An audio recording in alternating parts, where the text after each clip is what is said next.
Hello everyone, I'm Dr. Deepti Shukla. I'm a dermatologist and trichologist and आज हम एक skin के topic के बारे में बात करेंगे, दैट इज स्किन रिजुविनेशन.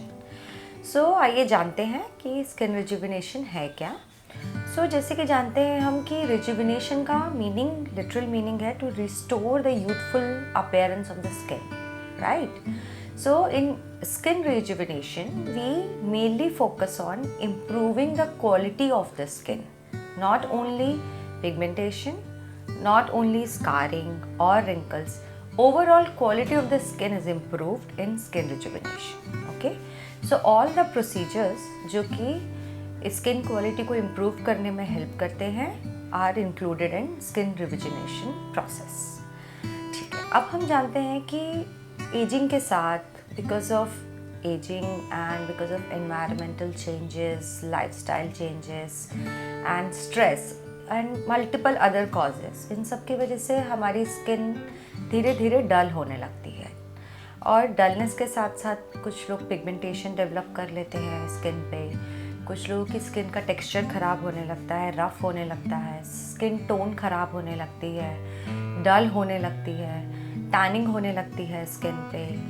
और एजिंग के साथ साथ फर्दर फाइन रिंकल्स आने लगते हैं या डीप रिंकल्स आने लगते हैं. जिनको एक्ने वगैरह का इशू है उनको एक्ने स्कार्स की प्रॉब्लम होने लगती है. बहुत सारे चेंजेस स्किन में आने लगते हैं एजिंग के साथ. उसके साथ साथ हर कोई सीख करता है अपने स्किन को बेटर बनाने के लिए, डिफरेंट प्रोडक्ट्स यूज़ करते हैं. बहुत सारे कॉस्मेटिक प्रोडक्ट्स अवेलेबल है मार्केट में, लोग एक्सपेंसिव प्रोडक्ट्स यूज़ कर रहे हैं, बट सब लोगों को इम्प्रूवमेंट नहीं मिलता है.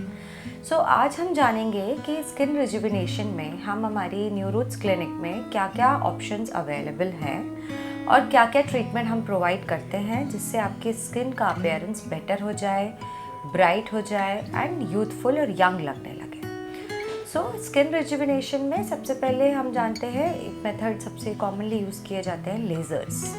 लेज़र्स के बारे में आजकल सबने सुना हुआ है. लेज़र्स बहुत कॉमन ट्रीटमेंट ऑप्शन है स्किन को बेटर बनाने के लिए, बट बहुत लोग डरते हैं कि लेज़र से साइड इफ़ेक्ट्स हो सकते हैं या फिर बर्न हो सकता है. ऐसा नहीं होता है.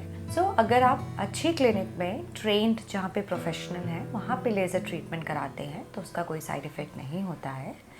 लेज़र, बहुत different type of lasers present है मार्केट में, जैसे कि क्यूसिच लेज़र हो गया, अलेक्जेंड्राइट लेज़र हो गया, इंटेंस पल्स लाइट लेज़र हो गया एंड और भी बहुत सारे अर्बियम याग laser, CO2 lasers, multiple types of laser present हैं. और हर डिफरेंट लेज़र का डिफरेंट मैकेनिज्म ऑफ एक्शन होता है और डिफरेंट तरीके का रिजल्ट देते हैं. सपोज़ अगर आप देख रहे हैं कि स्किन ब्राइटनिंग कराना है, टैनिंग वगैरह हटाना है, थोड़ा लाइटनिंग कराना है, तो क्यूसिच लेज़र बेटर वर्क करेगा. बट अगर स्किन रीसरफेसिंग कराना है, टेक्सचर इम्प्रूव करना है, रिंकल्स में थोड़ा इम्प्रूवमेंट लाना है, तो आप CO2 लेज़र या फिर अब्लेटिव लेज़र्स की तरफ जाते हैं. बहुत सारे लेज़र्स अवेलेबल हैं जो डिफरेंट मैकेनिज्म से काम करके different kind of results provide करते हैं.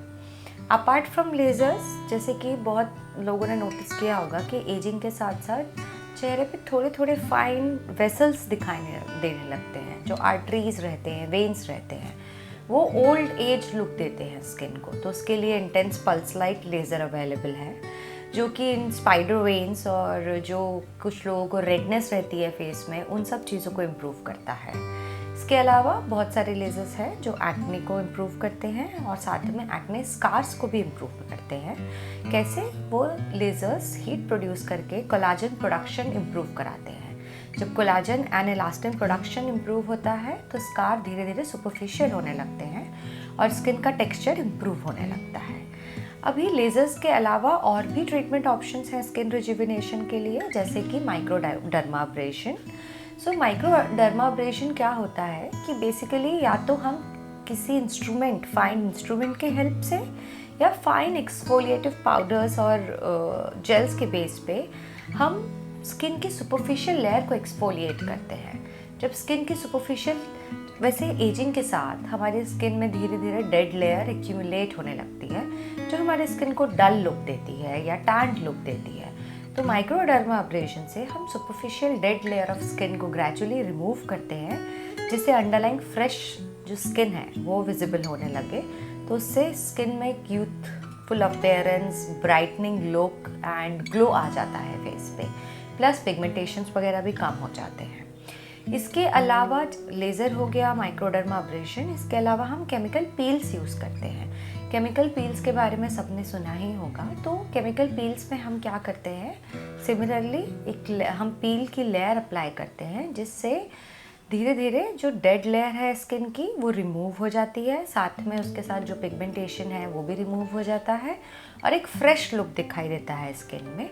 अब डिफरेंट टाइप के पील्स आते हैं, सुपरफिशियल पील्स होते हैं, मीडियम डेप्थ पील्स होते हैं, डीप पील्स होते हैं।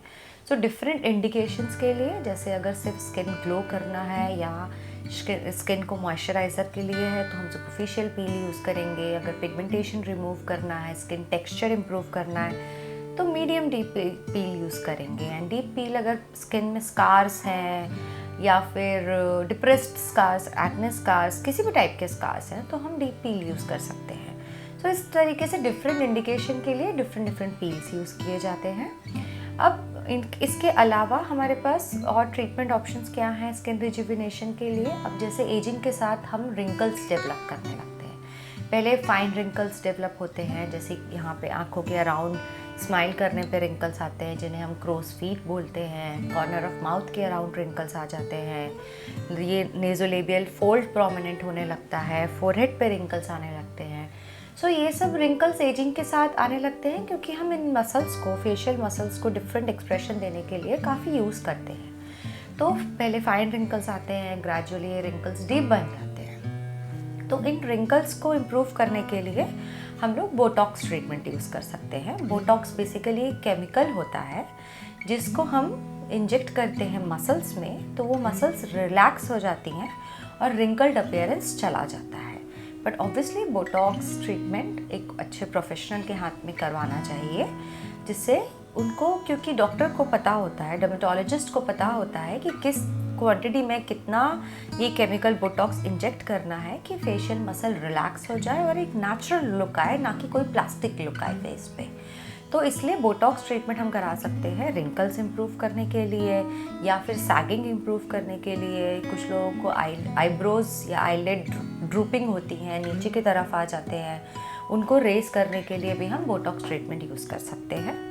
अभी जानते हैं फिलर्स के बारे में। अब जैसे कि हम जानते हैं एजिंग के साथ बहुत लोगों को ये चीक्स हॉलो होने लगते हैं, अंडर आई डिप्रेशन आने लगता है, संकन आइज हो जाती हैं, और भी लिफ्ट लाने के लिए फेस पे, क्योंकि एज के साथ फेस सैग करने लगता है, तो इन सब के लिए हम फिलर्स यूज़ कर सकते हैं। जिनको अंडर आई, सपोज अंडर आई के लिए अलग अलग बहुत सारे ट्रीटमेंट्स अवेलेबल हैं। अंडर आई पिगमेंटेशन है तो हम पील से लेज़र कर सकते हैं, और अगर अंडर आई संकन आइज है, डिप्रेशन है, तो हम फिलर्स यूज़ कर सकते हैं। Fillers basically natural hyaluronic acid substance ही होता है जो हमारी बॉडी में यूजुअली भी प्रेजेंट होता है, और इस इन सब्सटेंस को जब हम अंडर आइज में या चीक बोन्स पे या फिर जॉ लाइन में जब हम इंजेक्ट करते हैं तो एक ये थोड़ा वॉल्यूम का लुक देते हैं, चिजल्ड हो जाती है जॉ लाइन, ये फेस लिफ्ट हो जाता है, अंडर आई डार्क सर्कल चले जाते हैं। तो इस तरीके से हम फिलर्स वेरियस पर्पस के लिए यूज़ कर सकते हैं। तो स्किन रिजुविनेशन के लिए बहुत सारे different type of methods present हैं।